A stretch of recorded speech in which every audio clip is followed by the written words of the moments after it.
este título que le hemos puesto al mensaje, Dios está a nuestro lado. Y basándonos en el texto de Génesis capítulo 39, versículo 21, que será nuestro texto base, desde ese texto vamos a estar hablando sobre esta idea de que Dios siempre está a nuestro lado.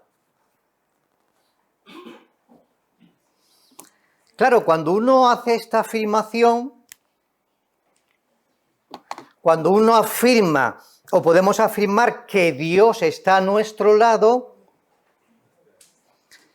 nos nace una pregunta que es la siguiente: ¿cómo entender que Dios está a nuestro lado cuando las cosas no están bien? O incluso cuando las cosas van de mal en peor. ¿Cómo entenderlo? Buena pregunta. Pues este es el caso que en esta mañana vamos a tratar y que tiene que ver con la vida de José.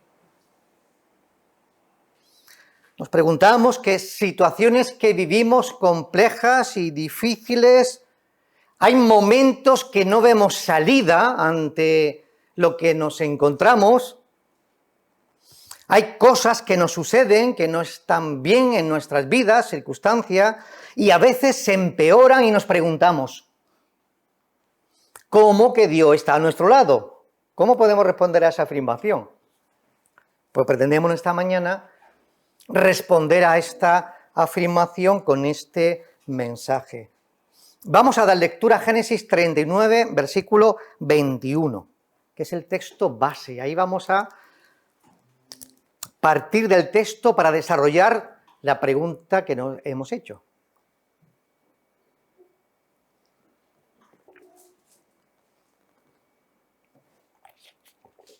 Así leemos.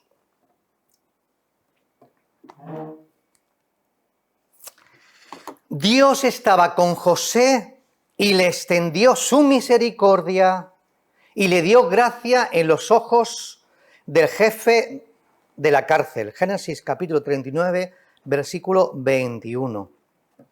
De nuevo surge aquí la pregunta: ¿cómo entender en la vida de José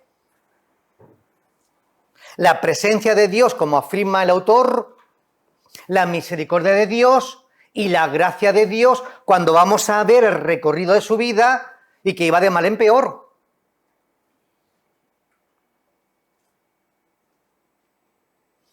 Y lo que le ocurría a él, aunque el texto no lo diga, pero podemos pensar, y no nos estamos equivocando, que él no estaba entendiendo lo que le estaba ocurriendo. Pero antes de entrar, quiero que veamos un poquito, ¿verdad?, quién es este José, que tenemos referencias de él, pero ahora en breve lo describimos, también brevemente. Vamos a hacer un recorrido hasta el punto que está en la cárcel. Génesis 30, no vamos a leerlo, pero son textos que nos sirven como referencia. José es hijo de Jacob y de Raquel. Tiene más hermanos. Génesis 30, 22 y 24, que tampoco lo leemos. Cuando nació...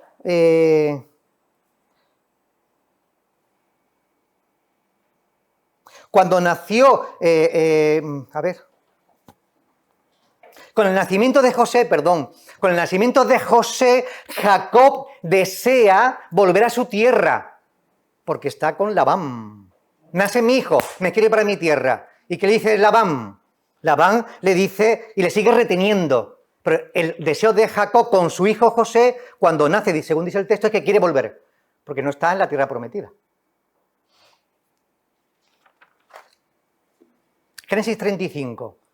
Jacob tiene 12 hijos, entre ellos uno de ellos es él, ¿verdad? Y, claro, este hijo es el hijo de Raquel, a quien José ama profundamente. No lo digo aquí, pero lo digo ahora, ¿verdad? Ya, como bien sabéis, Jacob se quiso casar con Raquel, pero Labán, el listillo va a decir, bueno, Labán dijo que era tradición en su tierra que se casara con la mayor, y se tuvo que casar con Lea, y no con Raquel. Tuvo que esperar para conseguir a Raquel. Pero a quien amaba Jacob no era a Lea, era a Raquel. Pero el suegro le engañó. Por lo tanto, para Jacob, su esposa era Raquel, a quien amaba, y su hijo más preferido era, pues, a quien amaba, a Raquel, a José, que es el primogénito de Raquel. ¿Vale? De hecho, le dio una túnica con muchos colorines. ¿Y qué ocurrió? Que el resto de los hermanos, ante esta actitud de Jacob con su hijo preferido, pues siempre dejaba como buen padre, irónicamente lo digo, ¿verdad?, reseña en toda la familia. Reseña no, sino recelo en toda la familia, ¿verdad?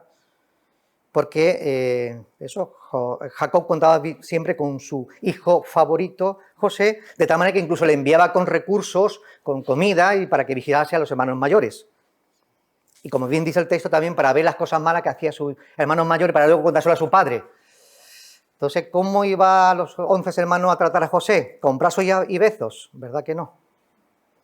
José, capítulo 37, tuvo 2 sueños. 2 sueños. 2 sueños, ¿verdad? En el que en el primer sueño él se vio en un campo junto a sus hermanos atando gavillas y de pronto su gavilla se pone en pie y se pone muy recta y las gavillas de los 11 hermanos se inclinan ante esta gavilla. Segundo sueño. José tiene un sueño, ¿verdad? Y vio el sol, y vio la luna, y vio 11 estrellas. ¿Y qué es lo que veía? Que se inclinaban ante él el sol, la luna y las estrellas. ¿Qué ocurrió cuando contó este sueño? ¿Cómo lo interpretaron? El sol y la luna, papá y mamá, y encima nosotros también vamos. O sea que José, en vez de callarse el sueño, diría yo, lo contó la familia y creó más todavía distanciamiento y separación con los hermanos, que ya los hermanos le tenían tirria. Esta palabra puede encajar aquí, ¿verdad? ¿Cuál fue la respuesta de los hermanos? Que crecieron en sus corazones el enojo y la envidia por José. El resultado fue, ¿verdad?, una trama. Deshacerse de él. Génesis 37, del 12 al 36. Querían deshacerse de su hermano, cosa muy grave. Sin embargo, los padres, más bien el padre, ante estos sueños reflexionaba sobre qué podía ser esto que está ocurriendo en mi familia. Aunque Jacob tiene una promesa de Dios, pero bastante valiente familia tiene Jacob. Pero tiene una promesa de Dios, muy interesante, ¿verdad? Pero tiene una familia, hijo mío, ¿qué familia tiene? Pero tiene una promesa de Dios, una gran promesa de Dios.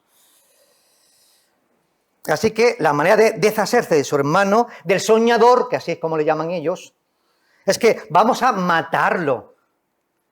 Qué grave, ¿no? Que deseen matar a José. Y ante eso, pues alguien interviene, lo echan en una cisterna, ¿verdad? Y todos saben un poco la historia y lo estoy resumiendo, ¿verdad? Y entonces al día siguiente pues pasa y lo venden, ¿verdad? Y lo venden ante una gran caravana de gente que pasa por allí, que van a Egipto. ¿Y qué le diremos a nuestro padre? Bueno, porque esta túnica que él tiene, vamos a matar a una cabra y vamos a mancharla y vamos a ir a nuestro papá Jacob, que su hijo pues, ha sido despedazado por una fiera salvaje por el camino. Cuando esto ocurrió, la trama y el deseo y la venta, y cuando se acercó los hermanos a decirle a su papá Jacob que su hijo favorito y querido había sido muerto por una fiera, del texto, un corazón roto de un padre, engañado por sus hermanos, y por el mayor y por todos ellos. ¿Será posible qué familia tenemos? Pues es la familia de Jacob. Bien, Rubén intervino, el mayor, vale, me pasa esta parte, intervino diciendo, oponiéndose a que lo mataran, y propuso arrojarle una cisterna, ¿vale? Y dicho esto, porque la idea de Rubén era rescatarlo más tarde, el mayor quería rescatarlo más tarde. Sin embargo, el giro de los acontecimientos, ¿verdad, David? Ese giro de acontecimiento que decimos, el giro de acontecimiento, los hermanos, pues viene una caravana, ¿verdad? Y entonces Judá intervino, en vez de matarlo, vamos a venderlo. Y fue lo que hicieron. Tomaron la túnica, eso lo estábamos diciendo, ¿verdad? La empaparon en sangre de cabrito, se la llevaron a su padre Jacob. Y los madianitas llegaron a Egipto y lo vendieron. O sea, bueno, luego viene el resumen que quiero hacerlo. Comprado por un funcionario de Faraón llamado Potifar, capitán de la guardia, ahora ya va a estar en su casa como sirviente. Y José comenzó a trabajar y todo le salía bien. Eso es lo que hemos leído. Y José comenzó a trabajar y Dios los preparaba en todo. Y José comenzó a trabajar y, claro, donde él estaba trabajando también estaba prosperando este Potifar. Grandemente, dice el texto. Bueno, lo digo yo, pero lo entendemos, ¿verdad? Y en una ocasión, como también hemos leído, estaban solos, que la mujer de Potifar, que como era de buen semblante y hermoso este José, pues quería acostarse con él. Así que lo agarró de la ropa, ¿verdad? Y él huyó corriendo, dejó allí su manto y ella dio gritos. Y le contó la historia a su manera a su esposo, como no podía ser de otra manera. Oh, claro. Le contó esta historia a su esposo, que José quiso aprovecharse de ella, ¿verdad? Y Potifar, enfurecido, pues lo envió preso a la cárcel. Valiente, no es de mal en peor, es decir, creo que luego diré, sale de casa un día para visitar a sus hermanos y casi lo matan. Bueno, ya me estoy adelantando, luego está por ahí, creo. Entonces, ¿qué ocurrió? Que encontramos en el texto, eso es la idea, encontramos en el texto del capítulo 39 esta expresión que nos llamaba mucho la atención. Y Dios estaba con él, y Dios le daba su misericordia, y Dios le daba su gracia. Y yo me pregunto, Señor, ¿cómo es posible que tú estuviese con él, que le ofreciera tu misericordia y tu gracia con todo lo que el chaval, porque era un jovencito, el chaval estaba sufriendo? No lo entiendo, ¿alguien me lo puede explicar? Una pregunta retórica que voy a contestar ahora. ¿No lo entiendo? No lo entiendo. Y en la cárcel, como hemos visto, ganó la confianza del guardia, del jefe, y lo colocó, ¿verdad?, como encargadillo, esa expresión que me gusta mucho, como encargadillo de los presos, Génesis 39, 23, y dice que todo lo que hacía le salía bien.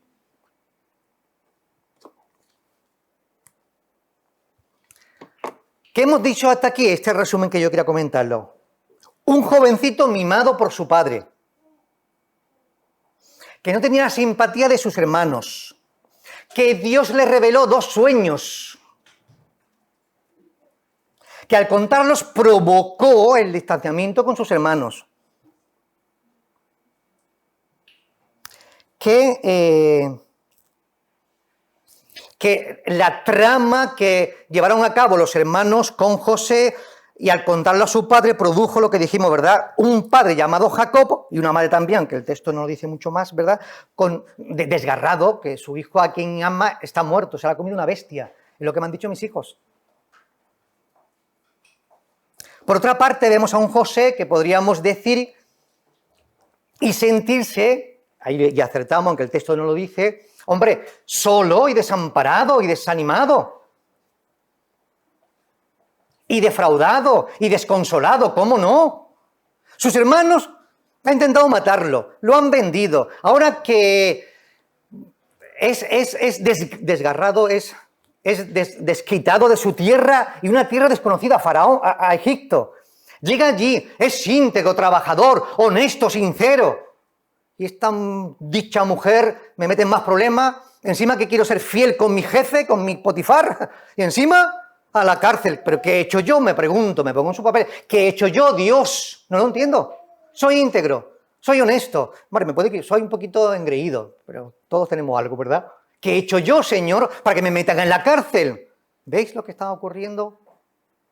Eso es lo que estoy diciendo. Pensemos por un momento, ¿qué está ocurriendo? Desde que salió de su casa un día que salió de su casa, ¿verdad? Ha estado a punto de perder la vida. Así que, aquí que le digo yo esto, eso. Ha sido vendido como esclavo, ha sido llevado a Egipto, ha sido traicionado por sus hermanos, ha trabajado para un funcionario, ha sido obligado a mantener relaciones sexuales que no quería, pero se negó y por eso huyó. Pero las mujeres todos los días, vamos, venga chaval, vente para acá. Fue injuriado por la esposa de Potifar, porque lo que estaba diciendo, yo soy íntegro, soy puro, no quiero acostarme contigo, pero tú le dices a tu marido que yo he intentado acostarme contigo. Y un esclavo no tiene aquí ni, iba a decir eso, ni palabra, ni voz, ni voto. Por Potifar creyó a su esposa. Injuriado por una esposa. Y encima tratado como un malhechor, metido en la cárcel, encarcelado, es decir, perdió, a punto de perder la vida, perdió su casa, su gente, su padre, su libertad. Esa es la situación de José. Pregunta que me sale ahora, ¿es que lo merecía? ¿Creéis vosotros que José merecía todo esto? Entonces, ¿dónde está Dios? Que estaba cerca, dice el texto. Que estaba su gracia y su misericordia cerca. ¿Dónde están? estas cosas? Yo la pregunta que me hago, que vamos a contestar ahora, claro. Volvamos, por lo tanto, al texto. No parece algo contrario. Dios estaba con José y le extendió su misericordia y le dio su gracia ante los ojos de Jefe. Génesis 39, 21. ¿Cómo puedo entender esto? Yo tengo conflicto para entenderlo. Bueno, tiene que ver con la predicación, ¿verdad? Ahora lo vamos a explicar. ¿Cómo es que Dios estaba con él, que le extendió su gracia? ¿Cómo entendemos esto a partir de lo que le está ocurriendo a José? Bueno, vamos a responder, ¿verdad? Primera pregunta que vamos a responder. O sea, ¿cómo entender, en primer lugar, la presencia de Dios en las personas que creen? Porque José creía y la presencia de Dios estaba con José. Entonces, ¿cómo entenderla? Porque ha padecido tanto. ¿Cómo entonces entenderla? De hecho, lo hemos dicho, ¿verdad? En el caso de José, ¿cómo entender esa que Dios estaba con José? Porque el texto lo afirma. O sea, quiero comenzar diciendo qué es lo que no debemos entender. Tiene sentido, ¿verdad? Antes de entrar, qué significa la presencia de Dios en la vida de José, vamos a explicar qué es lo que no significa, que la presencia de Dios en la vida de José, qué es lo que no significa. Más que la vida de José, perdón, texto que he tomado como referencia, donde también se afirma que Dios estaba con él, que Dios estaba con él, que Dios estaba con él, y sin embargo había muchas circunstancias muy distintas. Y tomo como referencia para la familia de José. Empiezo con su padre, Jacob. Y me detengo en un texto que me gusta, que es Génesis 28, 15, que dice Dios a José, yo estaré contigo en el viaje. ¿Recordáis en el sueño, en Betel, aquella piedra, la cabeza tiene un sueño, y Dios le dice, yo estaré contigo en el viaje que vas a realizar? Y dice él, pues yo te voy a dar a partir de ahora el diezmo de todo lo que me des. Pero me centro en esto, yo estaré contigo. ¿Fue fácil la vida de Jacob? Que va a ser fácil. Y sin embargo dice que Dios estaba con él. Entonces, ¿qué es lo que no significa la presencia de Dios en la vida de José? No significa que la vida va a ser fácil, que iba a trabajar duro. ¿Recordáis que trabajó como ganadero, sí, cuidando las ovejas de día y de noche y estaba agotado? O sea, no significa la presencia de Dios, decimos eso, la vida fácil, trabajo duro, tener el suegro que tuvo, Labán, que le engañó más de una vez, primeramente con la esposa y luego con las ovejas, lo sabéis toda la historia, ¿verdad? Uno engaño. Entonces, si estaba Dios con él, pero seguía siendo engañado, y seguía siendo trabajando duro. Y los hijos que tuvo Jacob, que le dio mucho dolor de cabeza,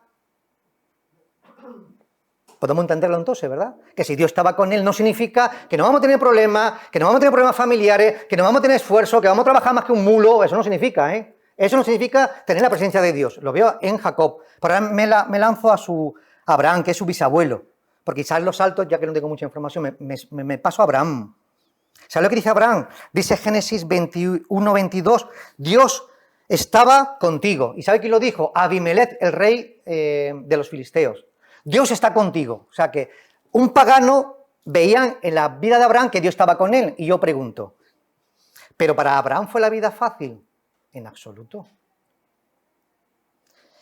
Tuvo muchas dificultades, tuvo muchos problemas. Problemas entre los pastores de Abraham y de Lot. O sea, problemas internos familiares. Los pastores de Lot, ¿recordáis? En las tierras. Y los pastores de Abraham se peleaban. Y eran familia. ¿Quién? Abraham y Lot, que era su sobrino. ¿Sabéis lo que me gusta mucho aquello? ¿Sabéis lo que dijo Abraham? Mira, Lot, tus pastores se pelean con los míos y somos familia. Por favor, que no ocurra esto. ¿Tú qué te querías? ¿Para la derecha? Son también sabiduría. Yo me voy para la izquierda. Que no digas Lot que yo soy el que elijo. Porque soy el patriarca. ¿Tú te querías ir para la derecha? Yo me voy para la izquierda. ¿Tú te vas para la izquierda? Yo me voy para la derecha. ¿Y qué eligió Lot? Derecha. La llanura. Sodoma y Gomorra. Y se fue. ¿Veis que fue sabio Abraham? Volvemos. ¿Qué más tuvo? Hombre, metió, ¿cómo se dice? En un lenguaje coloquial, metió la pata hasta aquí, ¿verdad? Si Dios no te ha dicho que te va a dar un hijo de tus entrañas, ¿por qué te acuestas con Agar? Es que me lo dijo mi mujer. ¿Y sabéis lo que ocurrió con Agar y Ismael, no? Valiente dolor de cabeza para la familia. ¿Veis cómo se equivoca uno? ¿Y significa eso que la presencia de Dios no estaba con Abraham? No significa eso, significa que nos equivocamos y tenemos consecuencias, etcétera, etcétera, etcétera. Y el otro era enfrentándose a los reyes, recordad, ¿no? Pongo también eso como referencia que me llama la atención. Lo dijimos el domingo pasado, va a rescatar a Lot. Se enfrenta a reyes, eso, a una guerra. Pongo también el caso, para cerrarlo, que es lo que significa la presencia de Dios y entenderla bien, el caso de Moisés. ¿Sabéis lo que dijo Dios a Moisés? Éxodo 33, 14. Mi presencia irá contigo. Sin embargo, Moisés se enfrentó a Faraón. Guió un pueblo que siempre me gusta esa frase, duro de cerviz y de mollera. Se colocó ante el mar rojo, recordad aquella escena tan bonita donde estaban los egipcios persiguiendo y todo el pueblo y sus hermanos, ¿cómo se llamaban? María y Aarón, María, que ante aquella avalancha del ejército y se enfrentó al mar, ¿verdad? Puso allí la vara y se abrió. ¡Qué estrés! Dificultades en el desierto, recordad en el desierto las murmuraciones. José nos ha sacado aquí y allí comíamos las ollas, los potajes, los garbanzos no era, creo que era, la cebolla. ¿Será posible que Dios te ha liberado y te está acordando del pasado? Es una carga muy grande para valiente. Y dice que la presencia de Dios estaba con él, pero no evitaba estas cosas que estamos diciendo. Esa es la idea, ¿verdad? Y un pueblo desagradecido. Yo soy Moisés y me los cargo a todos. Pero no significa la presencia de Dios que no va a pasar malos momentos, etcétera, etcétera, etcétera, etcétera. Lo que sí significa. ¿Qué significa, por lo tanto, la presencia de Dios? Porque hemos dicho lo que no significa. Por eso le pasó a José tantas cosas. ¿Qué significa? Es la manifestación del ser de Dios, de su poder y su amor en el mundo y en las personas del mundo y sobre todo, claro, como no podía ser de otra manera, y sobre todo sobre sus hijos. La manifestación del ser de Dios, de su poder y de su amor. Antiguo Testamento. ¿Cómo se presenta esta presencia? Pues se experimenta de diferentes maneras, como también lo sabemos. Una columna de nube, de día, una columna de fuego, de noche, la voz de Dios, que fue escuchada por todos, aunque tuvieron miedo. Moisés, que sea a partir de ahora el que hable contigo, que nosotros nos da miedo escuchar la voz de Dios desde el monte, ¿verdad? El tabernáculo, que se presentaba allí Dios, ¿verdad? El Espíritu Santo, recordad en todo el Antiguo Testamento, que el Espíritu Santo venía en algún momento y tomaba a alguien. Es una manera de experimentar la presencia de Dios. Y en el Nuevo Testamento, pues se experimenta a través de Jesús, a través del Espíritu Santo, que es el Espíritu de Jesús, que es Jesús mismo. No son tres dioses, es uno solo, Dios Padre, Dios Hijo y Dios Espíritu Santo. Sobre todo en Pentecostés. ¿Qué nos dice en Pentecostés? Que a partir de Pentecostés, todo el que cree recibe el Espíritu Santo. Y desde entonces, desde Pentecostés, podemos experimentar la presencia de Dios en cada una de nuestras vidas. También podemos experimentar a través de la oración, de la comunión, de la adoración, de la lectura bíblica, de la iglesia. Son vías de acercamiento a Dios. Por lo tanto, si está la presencia de Dios, por lo tanto, la actitud que tenemos que tener es una actitud abierta a la obra del Espíritu Santo. Una obra abierta en gratitud y en humildad. Porque es la prueba, es decir, la prueba no la puerta. Abierto a la obra del Espíritu Santo, ¿verdad? Con gratitud y humildad, es la puerta para comprobar y para notar y para percibir pues, la presencia de Dios en nuestras vidas. Así que dicho esto, y en vista de lo dicho, podríamos decir que la presencia de Dios significa para nuestras vidas que Dios te cuida, aunque pasan momentos difíciles, como José. Dios te cuida, vayas donde vayas, lo hemos visto en Jacob. Dios te cuida. Primera afirmación, esto es lo que significa la presencia de Dios. Dos, que Dios nunca te va a abandonar, también significa eso. Dios nunca te va a abandonar, por lo tanto no te sientas abandonado cuando estés pasando por malos momentos, porque se pasa. Y a la mente me viene el texto de Gran David, que también hubo un momento de desolación, pero ¿qué dijo él? Cuando se sentía en un valle de sombra de muerte. ¿Cómo era el texto? Aunque ande en valle de sombra de muerte, no temeré mal alguno, porque tu vara y tu callado me infundirán aliento. ¿Lo veis? Pasan malos momentos, pero la vara y el callado y Dios le infundía aliento. Ahí lo tenemos. Entonces significa que Dios te cuida, vaya donde vaya, que Dios nunca te abandona, que Dios cumple. Me gusta esta última observación. Que Dios cumple lo que te ha dicho que hará. Lo vemos en José, o no, en Jacob, en Moisés, que Dios cumple lo que te ha dicho a ti que hará. ¿Qué es lo que Dios te ha dicho ¿Qué es lo que Dios te ha dicho a ti que hará contigo? Yo no lo sé, eso es tu relación entre tú y Dios. Ahora, es verdad que en toda la Biblia tenemos, y hay Biblias que hay para eso, ¿verdad? Hay un montón de promesas, podéis coger todas las promesas, que son para ti. Hazte de ellas, subráyala, memorízala, vive conforme a esto. Así que esto es lo que podemos apreciar en José. La presencia de Dios significaba que Dios le cuidaba, que Dios no le abandonaba, que Dios cumplía lo que Dios quería hacer, a pesar de pues todo lo que pasó, sus hermanos, ¿verdad? Ser vendido, etcétera, etcétera, etcétera. Hablemos ahora de la misericordia de Dios. ¿Cómo entender entonces la misericordia de Dios? ¿Cómo entenderlo? Ya que dice el texto. Pues mira, la misericordia de Dios es la expresión del amor de Dios. Y este amor, y por este amor Dios no quiso darnos castigo que merecíamos. Eso significa la misericordia. Que Dios actúa con el ser humano de manera que nos extiende su mano y nos da la oportunidad de recibir lo que Dios nos quiere dar, el perdón mediante su Hijo. ¿Cómo entender la misericordia? Es un término general. En el Antiguo Testamento, pues el término es un término que significa Gesep, otro dice que es Gem, significa la bondad, el amor y la fidelidad, así como también se entendía en el Antiguo Testamento la misericordia de Dios. ¿Y cómo se entiende en el Nuevo Testamento?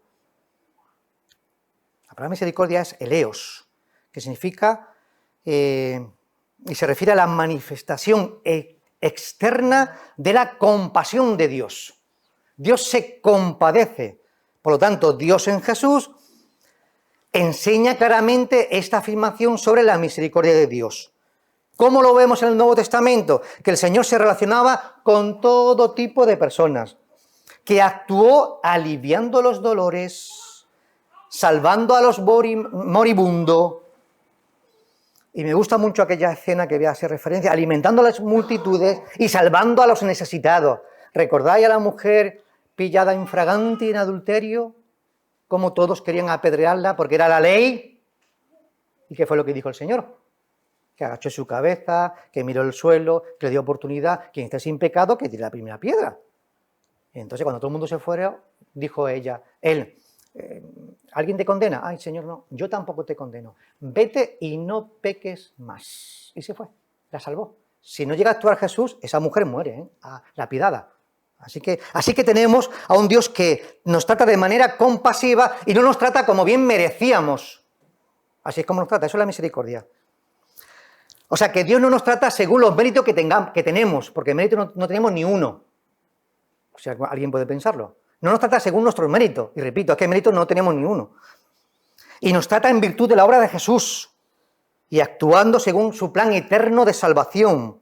Y eso también lo podemos ver en la vida de José, que Dios, a pesar de que era un engreído y también hacía cosas que no debía, pues Dios, su misericordia, pues la extendió sobre la vida de José. ¿Cómo entender, por lo tanto, también la gracia de Dios sobre José? Que lo hemos dicho, ¿verdad?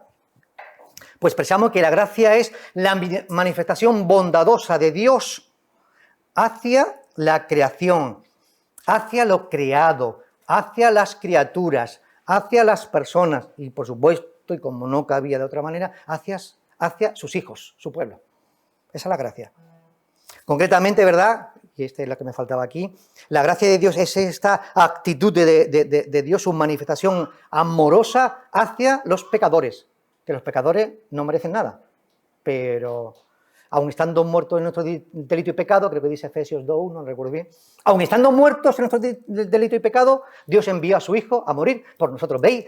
Este amor de Dios, esta gracia, que a pesar de que no merecíamos la salvación ni la actuación, Dios envió a su Hijo. De eso estamos hablando. En el Antiguo Testamento la palabra significa sencillamente favor de Dios, un favor inmerecido. Ser aceptado sin merecerlo, eso es lo que significa, sin merecerlo. Y se ilustra, me gusta mucho, lo ilustra con la vida de Adán y Eva. Podemos ilustrarlo con la vida de Adán y Eva. ¿Por qué? Porque Adán y Eva recibieron una promesa de salvación. ¿Cómo? O sea, a pesar de que desobedecieron, Dios le proveyó protección física, Génesis 3:21, y además también, mirad, lo cubrió con pieles. Y le dijo, bueno, pues en este huerto ya no puede estar, huerto del Edén, y los sacó de allí, ¿verdad? Y ahí se ve como que Adán y Eva no merecía la buena actuación de Dios y, sin embargo, por gracia de Dios, que la gracia es la que nadie merece, actuó así. En Abraham. ¿Creéis que Abraham fue, me sale así más espontáneo, más guapo y más santo que alguno de nosotros? Era un hombre pecador, Ur de los Caldeos, una nación politeísta, pero Dios lo sacó. Y en el camino, pues él aprendió a vivir únicamente para Dios, pero traía su propio Dios y su propia historia, como todos nosotros. Fue elegido a pesar de sus imperfecciones. Además, vemos la historia que metió la pata y se equivocó más de una vez, ¿verdad? Ya siendo creyente, cuántas veces se equivocó con su mujer, con Faraón, etcétera, etcétera, etcétera. Muchas veces también. ¿Veis? Israel, escogido por Dios, por la gracia de Dios, no porque Israel fuese mejor que otro pueblo, si era el peor de los pueblos. Israel era el peor de los pueblos. ¿Por qué? Porque fue enseñado pacientemente por Dios durante siglos. Israel seguía siendo duro de servir, negando a Dios. Ese texto que siempre me ha gustado a mí, y una vez lo prediqué, ¿verdad? De Isaías capítulo 1. El burro conoce a su dueño, y no sé qué más. Pero Israel, ¿será posible que el burro conozca a su dueño y Israel no conozca a su dueño ni la adore? Eso dice el texto, léelo en Isaías 1, que me llama mucho la atención. ¿Cómo es posible? No lo entiendo. El amor de Dios sobre Israel, sobre su pueblo. Sobre los profetas, ¿verdad? Hablaron del amor de Dios con su pueblo, a pesar de todo, la nación rebelde, y Dios enviaba a los profetas una y otra vez, una y otra vez. Y nos contamos en el Nuevo Testamento, cuando Jesús está hablando, y en algún momento lo encontramos, ¿cuántas veces Dios envió a los profetas en nombre de Dios y fueron todos apedreados? Si los profetas no eran escuchados, los profetas traían la palabra de Dios, traían la bendición de Dios. ¿Y cómo responde siempre el pueblo? No, sí. Hasta yo estoy ya cansado. Así nos encontramos con el Nuevo Testamento, que la gracia tiene que ver con Jesús, con la relación con Jesús, con el favor divino que nos otorga libremente. Dios libremente nos ha otorgado a pesar de nuestro pecado. Esa es la gracia de Dios. El caso más representativo de la gracia de Dios en el Nuevo Testamento, ¿cuál es? Pablo. ¿Cómo que Pablo? Hombre, alguien que persigue a la iglesia de Dios, alguien que maltrata a los creyentes, alguien que encarcela a los creyentes, ¿cómo sería ese hombre? Yo no lo hubiese elegido, perdóname. Yo a Pablo le corto, esto se va a grabar, le corto las piernas, se dice en la película. A ese le corto las piernas. Persiguiendo a los míos, maltratando. Es que el término de hoy maltratar es muy fuerte, ¿verdad? Maltratador es muy fuerte, ¿verdad que sí? Pero es un maltratador. Y Dios por su gracia escoge a Pablo. Yo no lo hubiese hecho. ¿Pero por qué? Porque esa es la gracia. ¿Qué es la gracia? La gracia es que Dios actúa contigo y conmigo sin que lo merezca. Esa es la gracia, si no, no tiene gracia. Si no, la cosa no tiene gracia. Claro, esa es la gracia. Esa es la gracia, hermanos míos. Así que la gracia de Dios, esta acción de Dios en busca del perdido, en busca del que lo necesita, en busca de la salvación del hombre. Y Dios se encarna en Jesús, que es la máxima expresión de esta gracia. Tanto en la gracia de Dios, que por gracia envía a su Hijo a morir. El único santo y verdadero hombre es Jesús. Hombre sin pecado, dice en algún texto. Todos los demás tenemos pecado. Y seguimos teniendo, aunque nos arrepentimos. Y ofreció su propia vida en la cruz para salvarnos. Ese es el don de Dios. ¿Qué es un don de Dios? Algo que nos regala sin que lo merezcamos. Dado a los hombres. ¿De qué manera? Generosa, gratuita, inmerecida. Esas tres palabras me encantan. Esa es la gracia. Que Dios actúa generosamente contigo sin que tú lo merezcas. Y conmigo. Gratuitamente y de una manera inmerecida. Esto es lo que vemos también en la vida de José. Esto también lo que vemos en la vida de José. Y terminamos. Este es mi resumen. Perdón, esta es la conclusión, claro, a donde llegamos.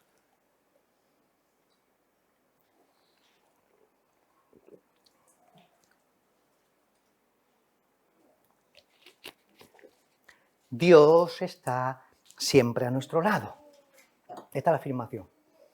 Dios siempre está a nuestro lado. Dios en Jesucristo se hizo cercano, visible y palpable. Me gusta ese texto, 1 de Juan capítulo 1, ¿es verdad? ¿Cómo era? Bueno, la manifestación, el verbo tocante, ¿recordáis ese texto, no? Vimos, sentimos, palpamos la vida, y la vida estaba en Jesús. ¿Lo recordáis en 1 de Juan? Entonces, Dios se ha hecho muy visible, muy palpable y muy tocable en Jesús. Es que Jesús es Dios. Claro, ¿verdad? En Jesús nos muestra que está a nuestro lado siempre. Y que está especialmente tratando a los más necesitados. Hermanos y hermanas, digamos, expresemos, si podemos, memoricemos. Así termino. Digamos o expresemos o memoricemos, ¿verdad? Estos tres textos que son palabras del salmista y que nos recuerda y es el resumen de todo lo que hemos dicho hasta aquí, ¿verdad? Salmo 118, lo tenéis en pantalla. Dios está conmigo. Deberíamos de decirlo. Digamos, Dios está conmigo, no tengo miedo y Dios está entre los que me ayudan. Me gusta también esa frase.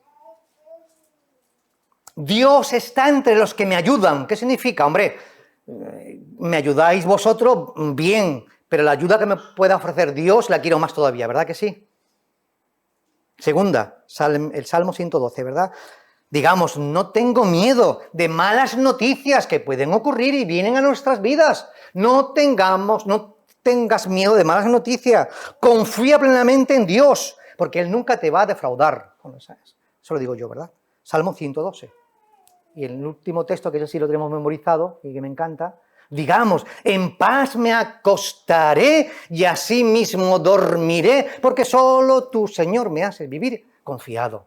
Que Dios nos bendiga esta mañana a todos. Amén. Amén.